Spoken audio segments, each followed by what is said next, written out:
Deciding to move a loved one into long-term care is a really difficult decision for families. I used to help seniors find housing here in the Portland metro area, and a question that families would always ask me is, how do you know when it's time?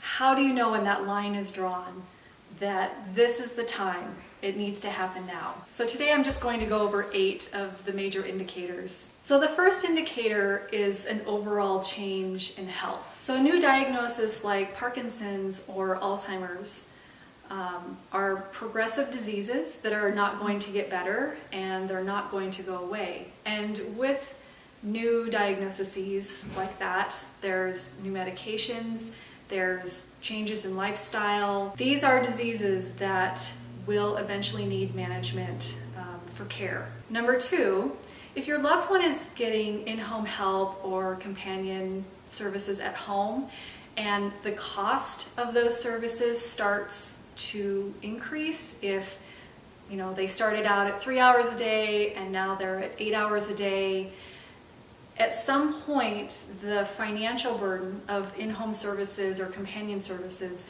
is going to outweigh the cost of having your loved one in a care setting.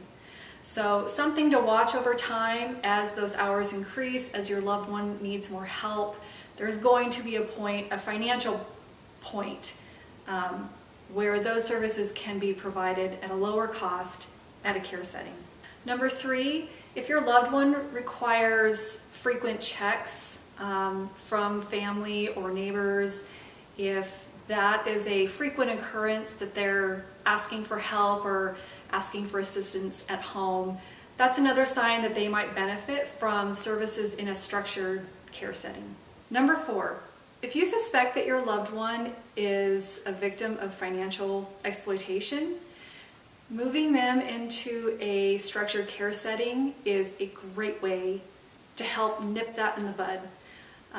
Financial exploitation all on its own is a whole nother topic, but they're easy targets for financial exploitation, and having them in a structured setting helps alleviate the pressure off of you as a loved one of keeping them safe. Number 5, if your loved one is requiring frequent trips to the hospital, this is an excellent indicator that it is time for a more structured care setting where they can get the help they need in a care setting and not have to take that trip to the hospital.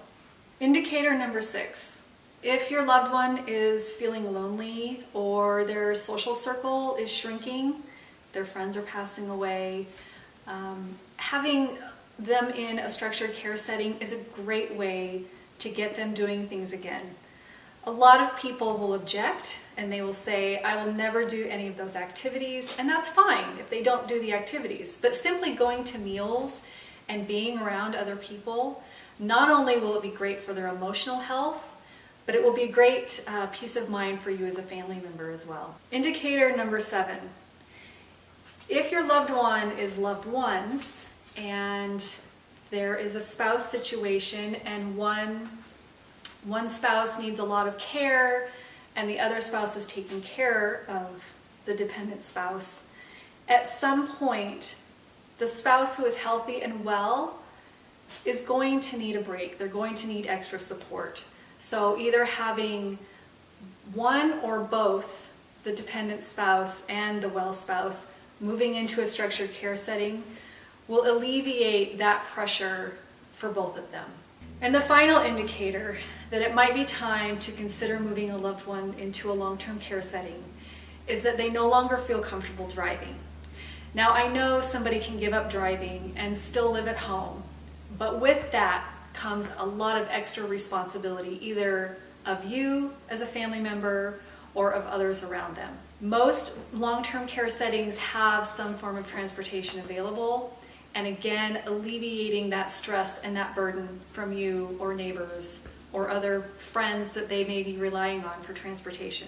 So those are all the major indicators that it might be time. But as I mentioned before, there's a whole list, 23 in total. I hope this has helped if you have a loved one that you're concerned about. If you want to see the full list, click on the link below, and thanks for watching.